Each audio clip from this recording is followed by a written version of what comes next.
Dear friends, today I am going to discuss a very important unit of physics.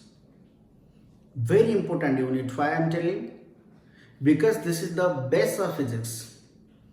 If you understand this unit, the other units also this concept will be applied.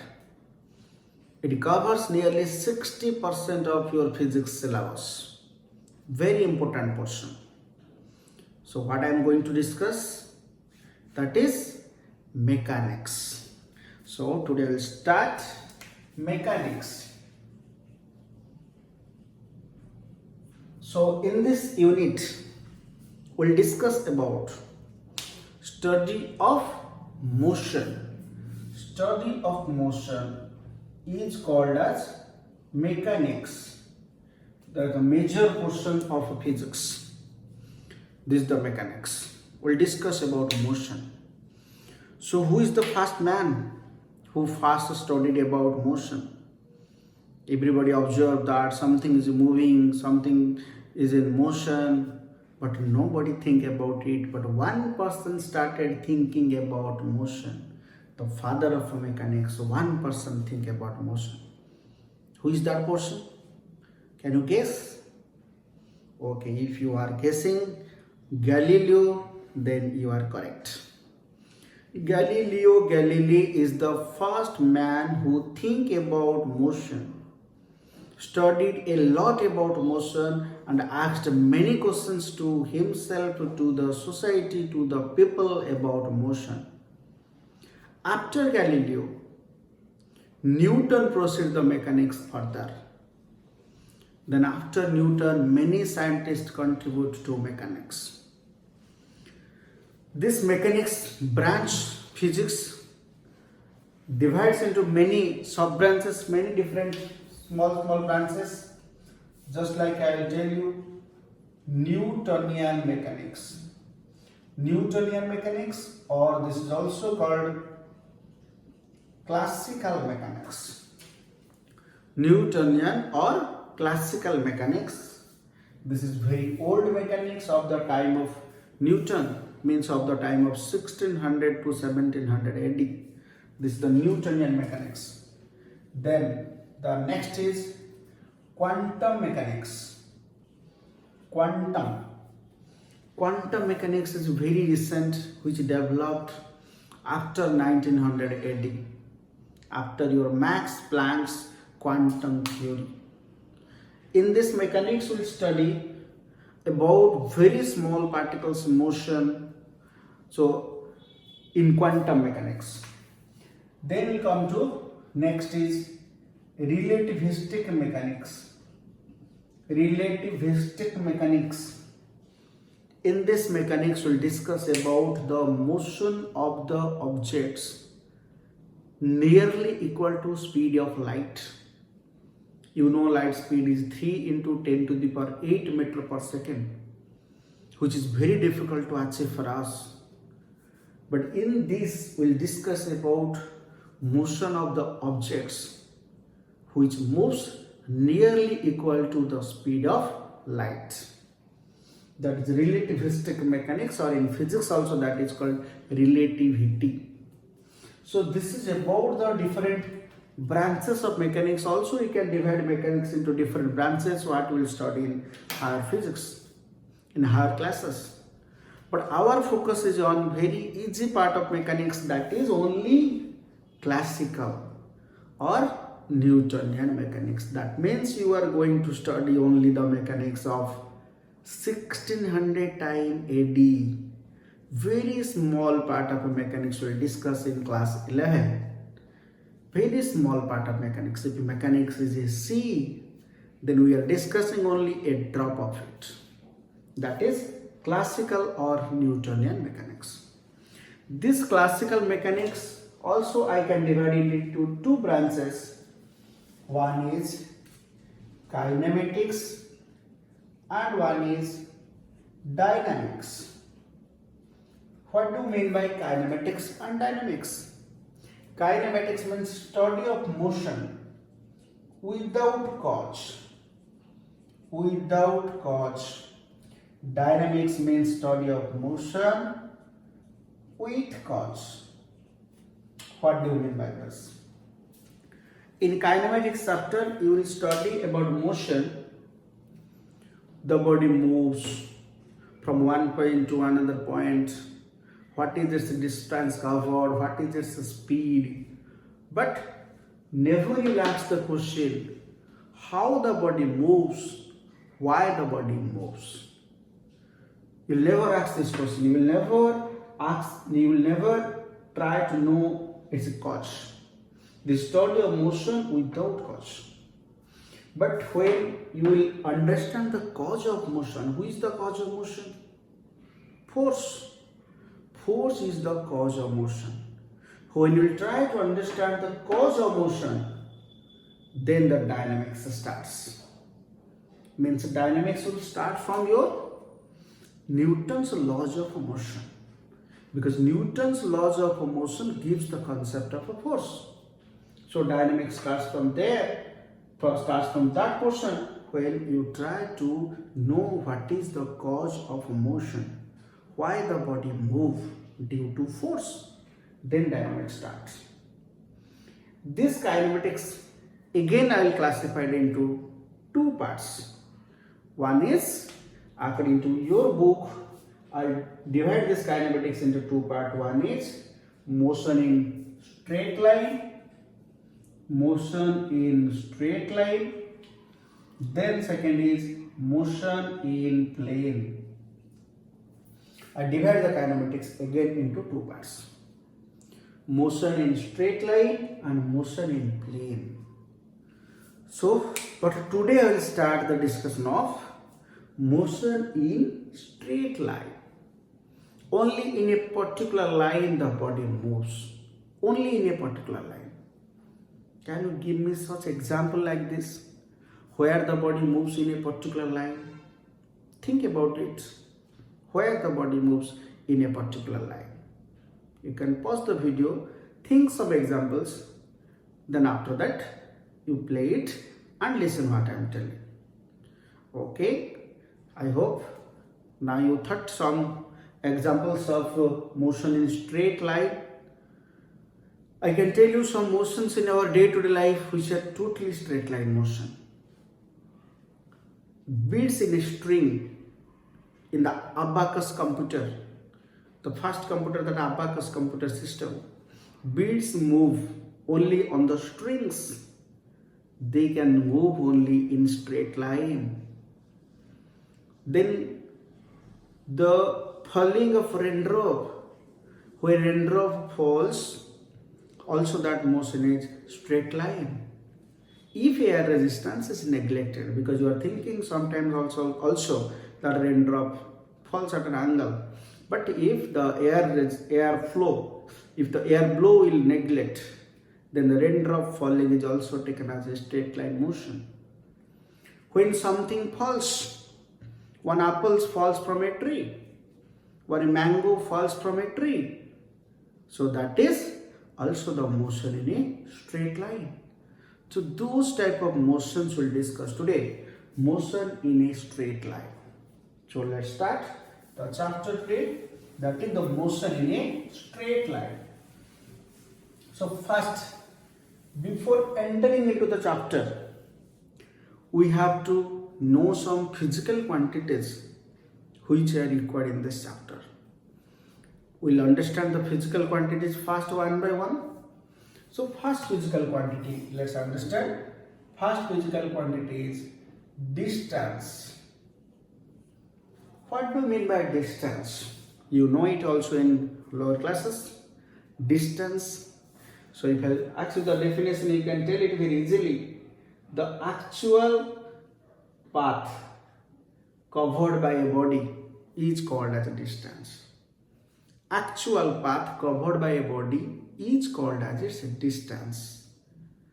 For example, in practical life, actual path covered means, suppose you travel from one place to another place by a bike or by a car. You know your car has an odometer which gives the reading of your kilometer, how much kilometer you travel, that is odometer. How much is the odometer reading? First it was from the starting point you see, and when you reach the destination, what is the final reading in the odometer you see, and you subtract them. You will get your actual distance covered. Actual path length, that is called as distance. That odometer reading is the best example of a distance covered by a body. Actual path length. The path length, the actual distance covered from one point to another point. It's called distance. It's a scalar or vector quantity. It's a scalar quantity. It has no specific direction. Symbol we can write for it as S, or sometimes we write it as a D, or we also write it as a D.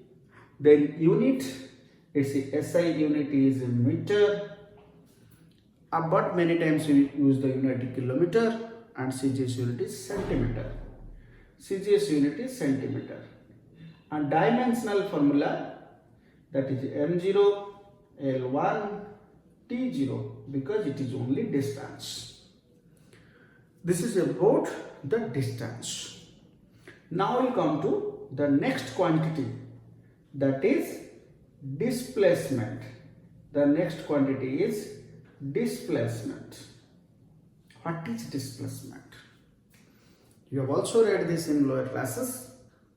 The shortest distance is called as displacement, or the straight line path from the initial point to the final point is called as displacement. The straight line path from the initial point to the final point is called as displacement, or the shortest distance is called as displacement. So let's see what is displacement. But in a practical life, you will see. In a practical life, what is displacement? Generally, it is very difficult to get displacement in our practical life. But I can tell you, motion of an aeroplane, though it is not exactly displacement, but when aeroplane moves from one town to another town, it almost moves in straight line. After taking lift from the town, it almost moves in straight line to the another town. We can take the example of aeroplane, but that is not 100% right. But I can show you here, if this is point A, this is point B. So one person moves like this, and one person moves like this. This is one path, this is another path, but another person moves like this. This is another path. So which path is displacement? The straight line path between the initial point and the final point is called as displacement. So this is the displacement. The third path is the displacement, and these two paths, also the third path is called as a distance. All are called as a distance covered. All are called as a distance covered. But the shortest distance covered, or the straight line path, is called as displacement. Means displacement is also called as a distance. No problem. But the shortest distance. So that is the displacement. So I told you this is the shortest distance is called as displacement. Okay. It's a scalar or vector quantity. So this is a vector quantity because it's a straight line path, always moves from one point to another point. And then it's a symbol, we'll write S vector mark or D vector mark you can write. SI unit same as that is meter. CGS unit is also same as that is centimeter. And dimensional formula also same as that is dimensional formula is M0, L1, T0. So this is about displacement. So the straight line path between initial point and final point. I just want to give you an example about to distinguish between distance and displacement clearly. when you move from your home to school, then from the school again you move to your home. From your home to school, then from school to your home. You one day come from your home to school and you saw that school is today closed. By mistake you came to school. So immediately you return to your home. If I'll ask you, what is your displacement? What is your displacement? You ask the question to yourself, what is your displacement? It's obviously, if you are thinking 0, then you are correct. Because initial point coincides with the final point. So your displacement is 0. Initial point coincides with the final point. No gap between initial and final point. That is 0 displacement. I told you, the straight line path between initial point and final point is called displacement. But what about distance? Can it be 0? No. Distance is twice the path, twice the distance, twice the path between your house and school. Because you again return back. How much distance you come, that much distance also you return back. So total distance covered by you is equal to 2 into distance between your house and school. Twice it become. So distance, you mark one thing, one difference between them. Again I am telling another difference to distinguish them. Distance never decrease. Remember, distance never decrease.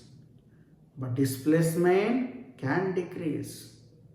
When you come from your school, come from your house to school, you have some displacement. But when you return to your school, the displacement becomes, return from your school to your house, displacement becomes 0. So displacement can decrease, but distance never decrease. Your vehicle odometer, can you decrease your vehicle odometer? That you travel 10 km, again you return back to your house, your odometer reading will be 0? No, it will be 20 km. So distance never decrease, but displacement can decrease. So then, now let's see, I am just discussing one question about this so that again you can able to distinguish between distance and displacement. A very small question I am telling to you. So this is a circular path. This is point O, this is A point, B point, C point, D point. This is just a small question for you. You move from a body, move in anti-clockwise direction. Anti-clockwise direction a body moves. Suppose this radius you take as R. Okay. So the question is, find a distance and a displacement. Question is like this: find distance and displacement in each case. In each case, bit A, when the body moves from A to A. A to A means complete one circular path and reach at point A. What is distance and displacement? Then body moves from A to C. Then body moves from A to B. Then body moves from A to D. So this is the question to you. You will try this one. What is the distance and displacement covered by the body in each case? So radius I have given you R. Then you can able to understand the difference between distance and displacement. Another small question also you have done in your childhood. Distance and displacement, what is the comparison between them? So distance, here you will fill up the inequality. This is displacement. Inequality you have to fill up here. Distance, displacement. How will you fill up this one? You know that in lower classes. What's the answer? You first write the answer, then you check what I am writing here, whether it is correct or wrong. So distance is always greater than or equal to displacement. greater than or equal to displacement. Equal to because distance is also displacement. Otherwise, always distance is greater than displacement. So this is about distance and displacement. Now we'll come to the next quantity, that is speed. Let's come to speed now. Speed, what is this? Also you have read this quantity in lower classes. Speed. What definition you have read in lower classes? If you are thinking the distance covered by a body in a particular time is called as the distance covered by a body in unit time. The distance covered by a body in unit time, then you are correct. So speed is equal to distance covered, distance per time. So I will tell you that distance covered by the body per unit time is called as speed. Or we can tell more advanced definition in class 11th, the time rate of change of distance is called as speed. The time rate of change of distance. How, in which rate distance changes with time is called as speed. The time rate of change of distance is called speed. You can write these other two definitions of speed. And what is the symbol of speed? That is v. The only symbol used for the speed v. Sometimes also you use u as initial speed. And it's a scalar quantity and its SI units, meter per second, and CGS unit is centimeter per second, but maximum time will use the unit kilometer per hour. Kilometer per hour maximum time. Maximum time we are using this unit, kilometer per hour. So then it's a dimensional formula, m0 L1 t to the power minus 1. So this is the dimensional formula of speed. So this is the complete address of the speed. It is a scalar quantity, it has no direction. Speed. But if I tell you what do you mean by average speed? Now let's discuss what do you mean by average speed. If a body moves with different speed, varying speed, whenever you move on a road, you also move with varying speed due to traffic, due to turning on the road. You move sometimes very high speed, sometimes very low speed. But what is the formula for average speed? If you move from one point to another point, if I tell you to calculate average speed, it's a very simple. Average speed is equal to, the formula is total distance divided by total time. So this is the average speed. Total distance divided by total time. Total how much distance you move divided by total time taken by the body. So this is called average speed formula. But we'll go more about this average speed. Suppose one situation I will tell you. A body moves from one point to another point. A body moves from one point to another point, suppose from this point to this point. I'll tell you that half of a distance, suppose let's do 1/2. How much distance the body moves? Let's do half here. Half of distance the body moves with v1 speed. Half of the distance body moves with v2 speed. Half of distance, if this distance is s, then also this distance is s. I told you half of distance. Body moves with v1 speed and half of distance body moves with v2 speed. My question is here, what is the average speed of the body? What is the average speed of the body? What answer is coming to your mind now? You can pause the video here and you can think the answer.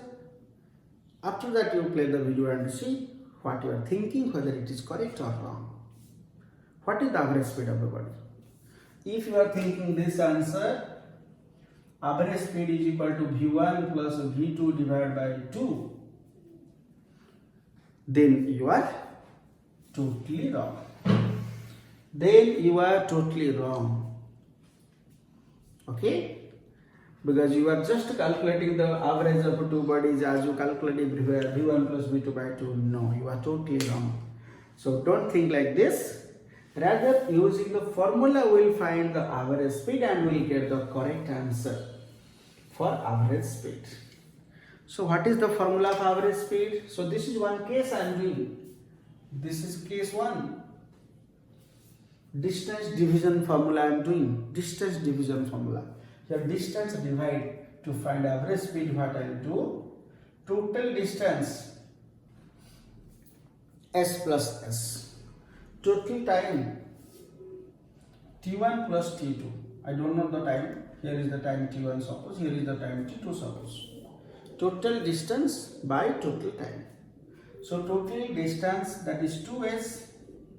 But time is not given to you. But we can find the time. We know V1 is equal to S by T1. Speed is equal to distance by time. Okay. If speed is distance by time here, then time is how much? This is S by V1. Here T2, similarly S by V2. And if you solve it, you will get 2V1 V2 divided by V1 plus V2. So this is the average speed. You got the formula? Distance division formula. When body moves half of the distance with V1 speed, other half distance with V2 speed, then average distance, average speed is equal to 2V1 V2 by V1 plus V2. So this is the average speed. Then we will go to time division formula. What is time division formula? Let's see. Again, suppose from A to B. A to B, suppose we'll do case 2. This is case 2. From A to B, a body moves.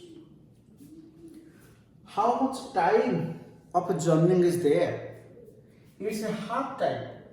It moves. Half time means I wrote T here. Half time moves with V1 speed. Other half time T moves with V2 speed.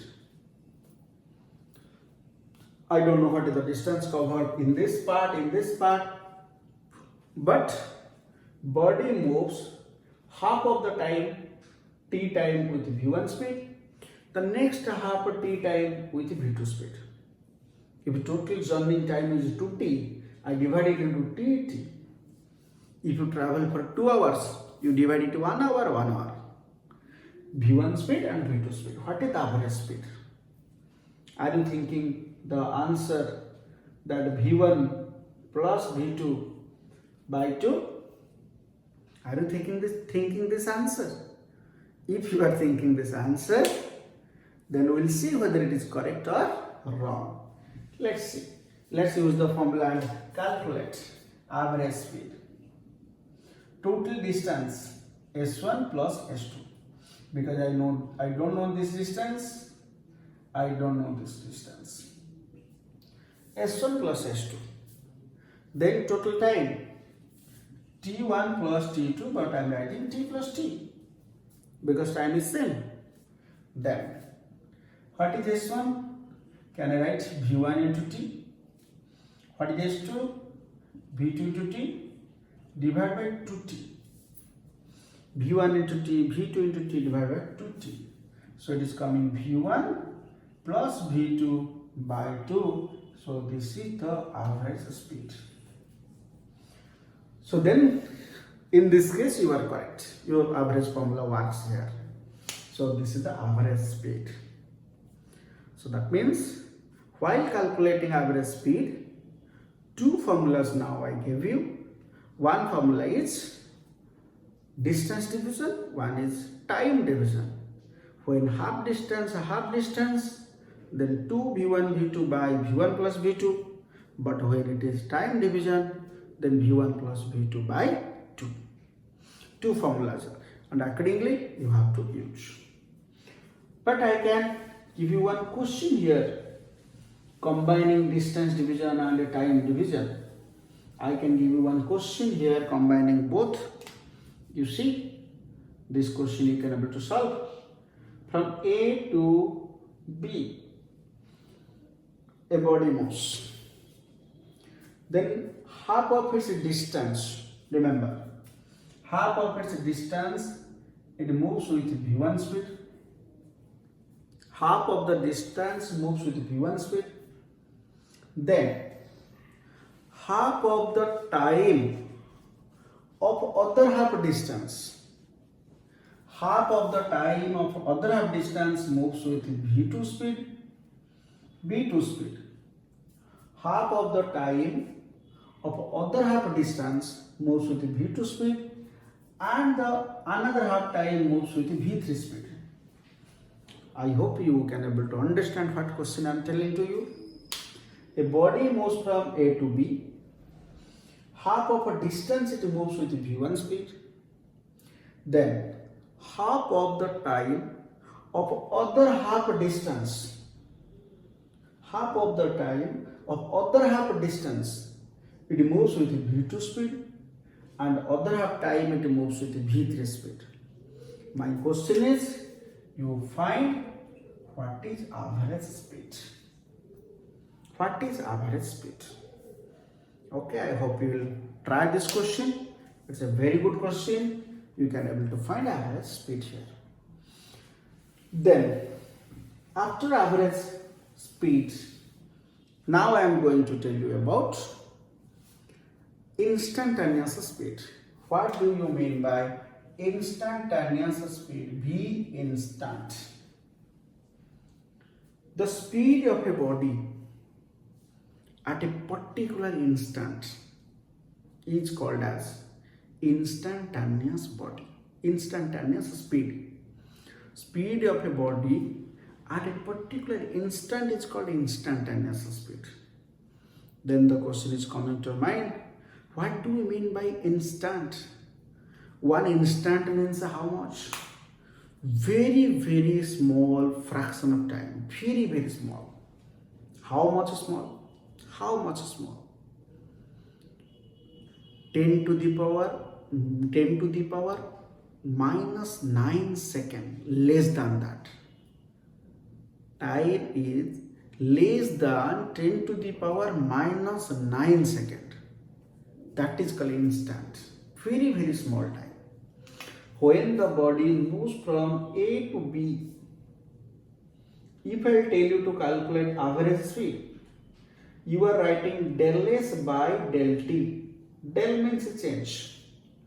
Del means change, you are writing del S by del T. Here if it is T1 time now recording time, here it is T2 time in your watch, then T2 minus T1 is del T. Suppose here your vehicle odometer is showing S1, here vehicle odometer is showing S2, then S2 minus S1 is del S. That is the average speed, all total from this to this. But I want to know the speed when the body crosses this thread. The body moves like this. I will put a thread on the road. Thread, can you imagine how much width it is? When the body crosses this thread, what is the speed of the body? So how much distance is that thread? Its width is equal to distance. So that means this del S becomes very, very small. And when this del S becomes very, very small, we write it a symbol by ds. Del means change. It's a large change. But D means it's a very, very small change. You can't separate D from S because that's only the symbolic presentation. ds means very, very small change in distance. You can't separate D and S. They combinedly represent very, very small change in distance. Within that also time is very small, that is dt. Time is very small, that is dt. So this is called v instantaneous speed. So v instantaneous speed means the speed of a body at a particular instant, and within that instant time is dt and distance is ds. So this is the derivative of s with respect to t. Or I can say differentiation of s with respect to time, or rate of change of distance with respect to time. This is also called a rate of change of distance with respect to time, that is the v instantaneous. This one also we can write, if I will tell ds by dt, how we get it? When we apply the condition that del t tends to 0. Time interval is very small, means time interval tends to 0. When you apply this condition in this, then we get ds by dt. Del t tends to 0, then del t becomes dt. Then automatically del s becomes ds. So you have to remember the formula for v instantaneous. Instantaneous speed is ds by dt. So based on that we can do also some questions. One question I can discuss here. The position of a body varies with time by this equation. 3t square plus 2t plus 9, by this equation. Question is, find the speed of a body. Find the speed of a body at t is equal to 2 seconds. Particularly when t is equal to 2 seconds, at that instant you find the speed. And tell what is the speed at t is equal to 2 seconds. How will you find? So we will differentiate this ds by dt, or we can write dx by dt. Once you differentiate that x, you will automatically get your speed. So now it is equal to d by dt.